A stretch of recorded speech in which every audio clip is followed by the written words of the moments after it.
Hey guys, it's Kat. I just went to Antigua, depends.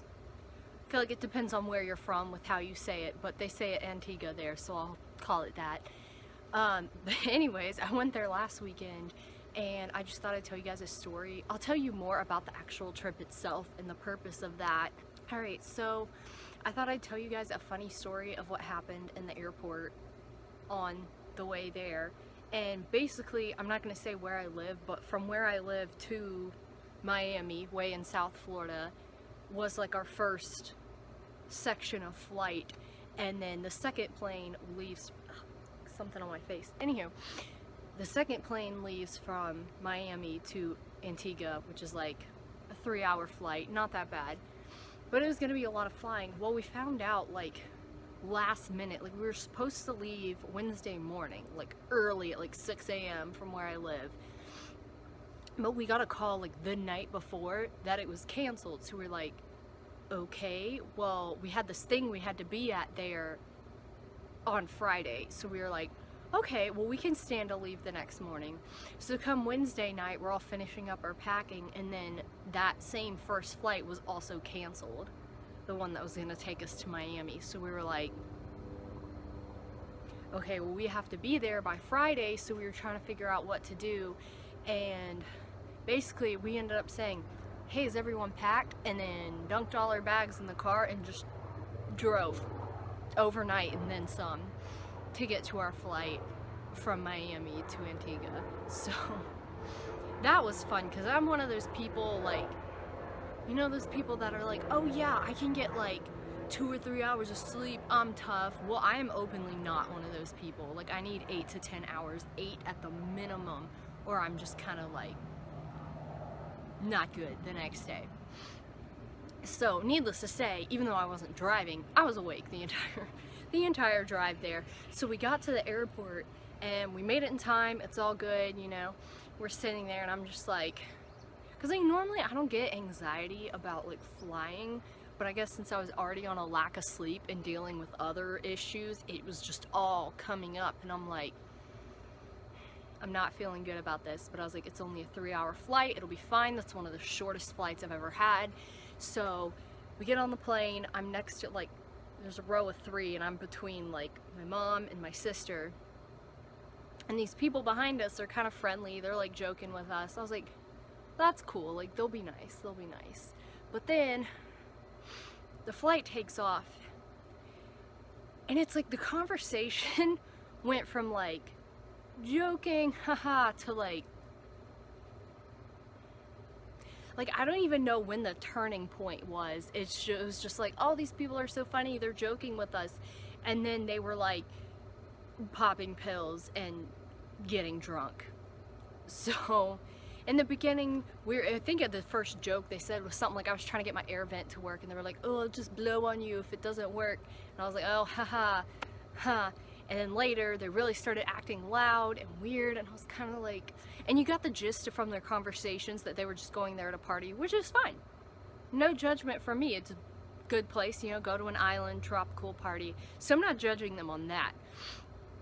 But then later, they started talking, sorry, about how they were already kind of drunk, and I was like, okay, I could see it. They're like a little goofy, but that's not that big of a deal. And then once we're like up in the air, and of course this point from the lack of sleep and the anxiety, I'm like so nauseated. The flight attendant comes by, gives us like, you know, I get like a ginger ale and the free pretzels. She comes by to them, and I hear the guy in the middle go, yeah, we'll have 6 bottles of vodka, please. And I'm just like, oh dear God. Okay. So he ordered, and okay, you might be thinking 6 bottles of vodka. Like, yeah, the airport or airplane ones are like this big, they're like that tall, but it's still like, it's liquor. It's not like a beer or a wine. Like, 1 little bottle is like plenty. And they got 6, and he's like, yeah, 2 each.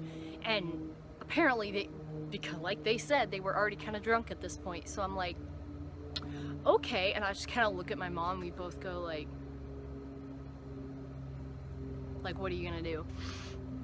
So then they have those, and they clearly threw them back pretty fast, because remember, this is only a 3-hour flight. So maybe 20-30 minutes later, they start to get even louder, and like people in front of us are starting to kind of be like, and turning around. So, and I'm just like, it's not me, because I'm just non-confrontational, and I'm like, please don't glare at me, it's not me, I promise. But they were like right in the seats behind us, so people kept looking back like, what's going on, because they could just hear people getting louder and louder. And then my mom borrowed my earbuds because it was stressing her out, and it's just like chilling to some Taylor Swift. And I look at my sister because I hear them start saying, yeah, I brought my Adderall, which is fine. I'm not, if you need it, that's fine. But the only thing is, only one of them actually needed it. And then I hear them say, here, take some. Oh man, I already took a pill and a half.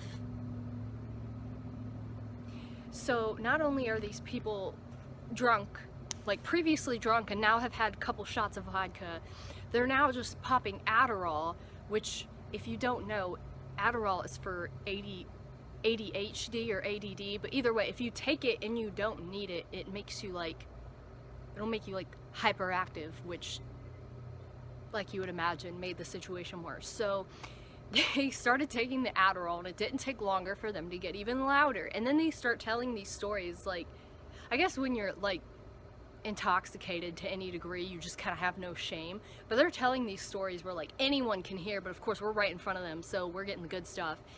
And she's saying, oh yeah, I remember I used to think my parents were so innocent, and then when I turned 18 they sat me down and taught me how to pop a Molly. And I'm like, I mean, good for you, I guess. And they just keep going. There's stuff like that, talking about how they like smoked weed with their parents, which is like, whatever, do your thing. But it got interesting. Like I said, the pop and Molly and all this kind of stuff, and basically how their parents taught them to do drugs and drink and stuff like that. So I was like, okay, do you. And even at this point, really the only part I could truly judge them on was that they were being loud, because the rest of it, that's like, that's your time, do your thing. But they were just getting louder and louder as this conversation is going on. All right, and then as we're getting to the point where they're starting to like take up trash from people and be like, okay, you might as well like go to the bathroom so you can go back to your seat, because we're gonna be landing soon. So maybe like 30-40 minutes before the plane actually landed, this girl, okay, there was a guy and two girls, if I didn't mention that before. The one on the furthest like in, right behind my mom on the window side, starts like shouting things, and you would think that the flight attendants would be like, oh, what's wrong, and come back there and be like, ma'am, I'm gonna need you to stop. But it wasn't like she was consistently just like, ah.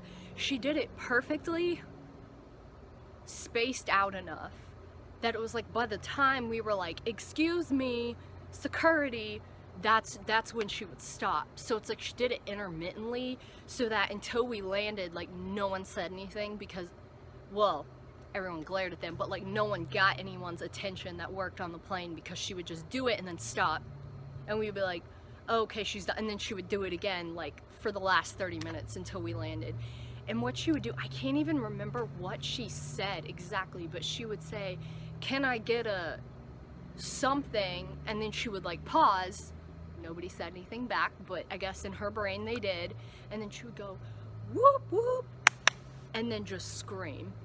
And when I say scream, I don't mean like scream bloody murder like she's being stabbed, but she would be like, woo! And like, okay, I'm doing that quietly, like I'm being super generous. This was like echoed across the whole plane, like people just in front of us went, and they kept looking at us like, what the hell? So eventually there was one like, okay, it wasn't the final thing that she did, but it was the final scream where she did the whole clapping thing, and then the whee, and like just like held it, and we were all like, oh, like that's annoying. We're like, no, that's really annoying. Meanwhile, she's still holding it, and then held it for like, the girl got some lungs on her amount of time, and my mom's just like in her seat next to me, we're all getting wigged out. People in front of us, they're still turning around like, what the crap, make it stop.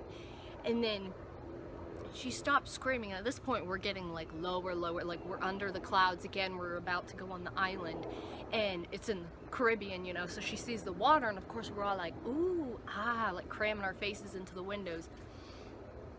Well, apparently, when she feels passionately about water, she just starts swearing, which again, honestly, especially in like my private life, I swear all the time. So I'm not, it's like, again, not judging in that sense, but we're on a plane, we're already annoyed by you, we're stuck in a small area, there are kids on here, and she was just like, oh, it's so effing beautiful, and bleep, bleep, bleep, like just cussing up a storm about how beautiful the water was, and we're all just like, and then people really started looking like they were about to come over to where we were sitting and be like, what's going on? And meanwhile, this guy just starts asking us questions. I was like, so what are you here for? And I'm all like, okay, I've seen Taken, so not that they were that kind of like, you know, but I'm like, I'm not gonna tell them where we're going or we're saying. So I was just like, oh, like we're here to visit school, but there's like many schools on the island, so I was like, I didn't say which one, and they're like, oh, which one? I kind of